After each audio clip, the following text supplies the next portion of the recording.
She's the member of the parliament for Gichugu, North Kenya party leader and the female presidential aspirant who has carved a niche for herself. It's none other than Martha Karua, and tonight she joins us live in studio for an in-depth interview on her vision, her aspirations, her plans for Kenya and Kenyans, as well as her journey so far in this historic race to State House that will be guided by the new Constitution. Great to have you with us. Thank you so much for joining us in studio. It's been a while, Martha. Of course, we know you as a minister. When you were Minister for Justice, you stood your ground on very many issues, eventually said, I've had it. You've been a woman who's seen as somebody who stands for what she believes in. It's also very interesting because on the polls, people across the political divide have a lot of respect for you, but concern about how you would handle power. Let's start with Martha Karua, the woman and the leader. What do you have to offer Kenyans, do you think? I think I've got commitment and passion for my country, Kenya, and that is part of what I offer. And I also am someone who will push through what I believe in. And I have faith in this country. I have faith in its people and our potential, which is virtually unexploited. And I know that we are capable of doing much better than we are doing. We can make Kenya the promised land for all of us. You've been fighting for reforms. You were fighting for reforms for a very long time. You're one of the strongest defenders of the Kibaki government. Now out of the cabinet, what has your leadership journey been like? What have you learned are the most serious problems that we need to deal with in terms of leadership? Let me say this first, that yes, I defended the Kibaki government when I believed that what I was defending was right. I did not defend it blindly. I remember when I was in government, I contributed to a motion of no confidence on the then Minister of Agriculture on the maize scandal. I remember that during my tenure in government, when there was a motion of no confidence on the then Minister of Finance over the Grand Regency, I did not stand in support of the minister. I chose to remain silent because I did not have information on what was going on.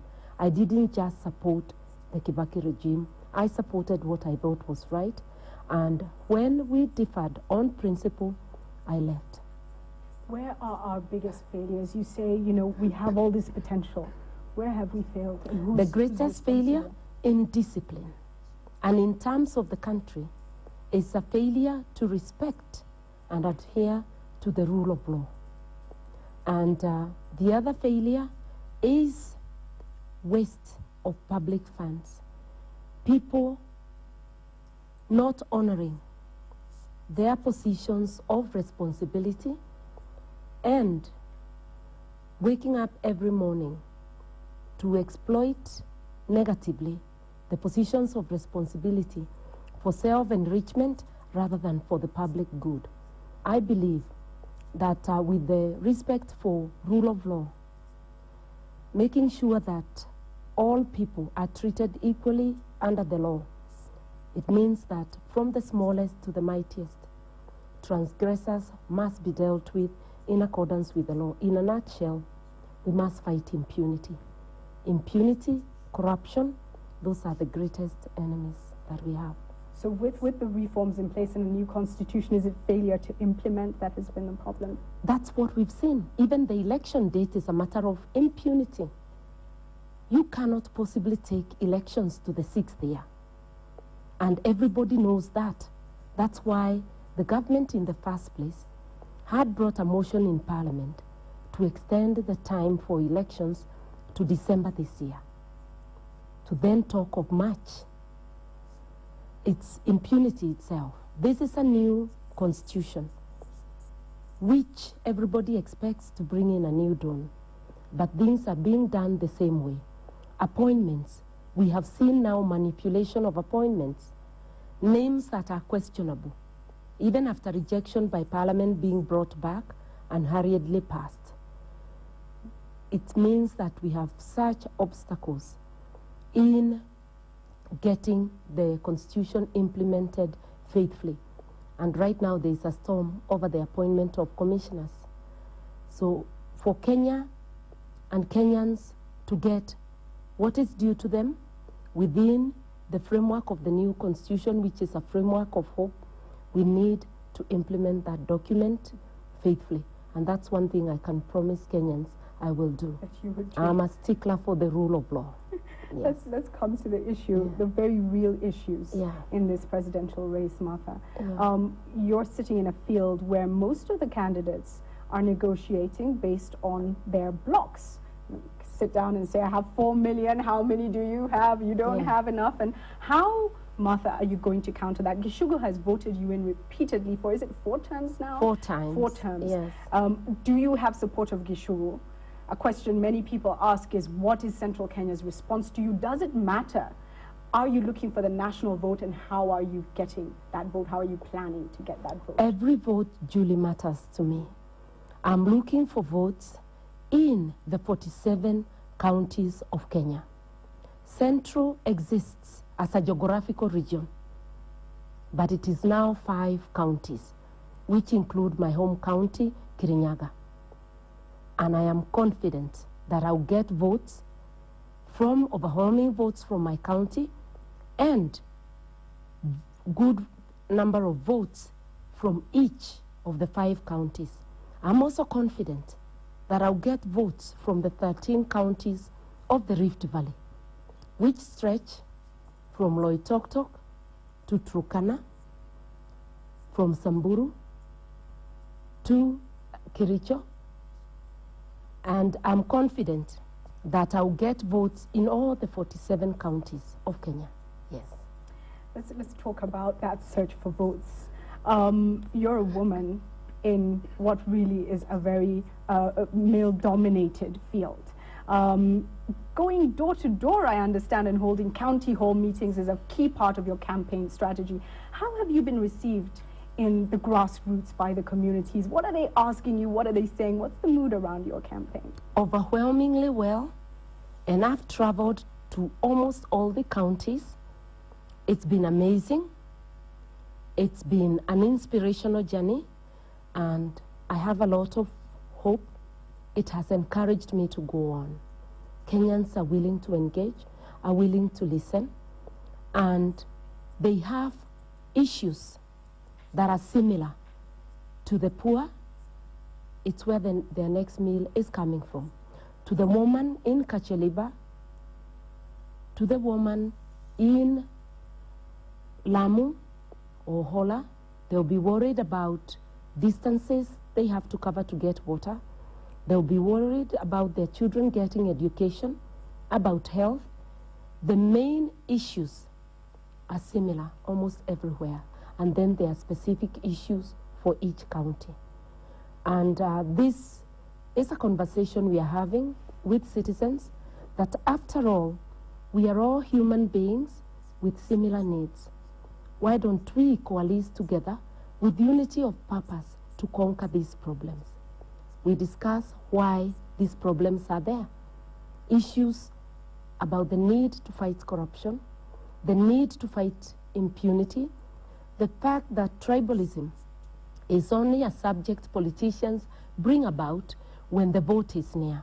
And I do point out to Kenyans, like I will now, that I have not known any politician, and we have many politicians who are extremely wealthy, opening a little shop for their community to get foodstuffs at lower prices, call it unga, at lower prices when there is famine. I haven't seen any giving 1,000 acres or 20 acres of land so that your people do not languish outside, whether it's forest evictees or IDPs. So what I'm saying is this: if tribe was that important, we would be seeing people saying, my people cannot suffer, let me do this for them. Tribe is used selfishly to propel people to power. This is a conversation as Kenyans we must have. And this is a conversation I and our partner, Kenya, is taking to the people. Finally, Martha, very briefly, we have major issues across the country. Coast, as you know, has its issues. Rift Valley has its issues. Central Kenya has its issues, as do Nyanza, Western.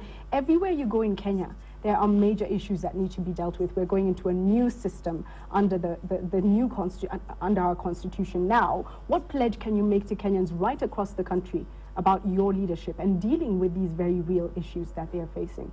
One, that I am seeking this position knowing very well that the president, the next president, is not going to have the pervasive powers that are enjoyed today. That to make sure policies are implemented, I will have to make the governors understand, to persuade them, that I will have to persuade Parliament about the budget, about the priority issues. My promise is that I will work with the rest of the elected leaders to ensure that there is an understanding that allows us to move forward, to start establishing a culture where we go out of our way to hear the other person. Even when you don't think you agree with the person, try to hear them. You might just get the point they are raising. And this is the point I've been saying about that particular issue you mentioned of MRC, that yes, the demand for secession is unconstitutional, and that must be said. But having said that, is there anything we hear? Are there issues being raised? Yes, there are issues being raised. It is the responsibility of the leadership, and especially the executive, to facilitate civic education so that Kenyans everywhere, whether in Mombasa, whether in Turkana, whether in Kirinyaga, to understand the opportunities that our constitution opens to solving those very problems. Remember, we are devoting articles in the constitution about redressing historical injustices. There is a way in which a government shall be able to deal with land to redress the injustices. There is the equalization fund to bridge the development gap. So there is an open door for all those issues to be dealt with, but there's a responsibility on the citizens to elect responsible leaders have the vision to take them in the right direction. Thank you so much. I have to stop it there. We will hopefully have you back on the show again. And I didn't mention MRC specifically because every part of Kenya has issues, and through many shows that we have done, we know wherever you are, you're dealing with your struggles that you want addressed in certain ways. And Martha says, vote the right leaders in. She says she thinks she's the right one for the presidency. What do you think about that? We've given you a chance to hear her views. So send in your thoughts. Would you vote for Martha Karua as president if indeed elections were held today?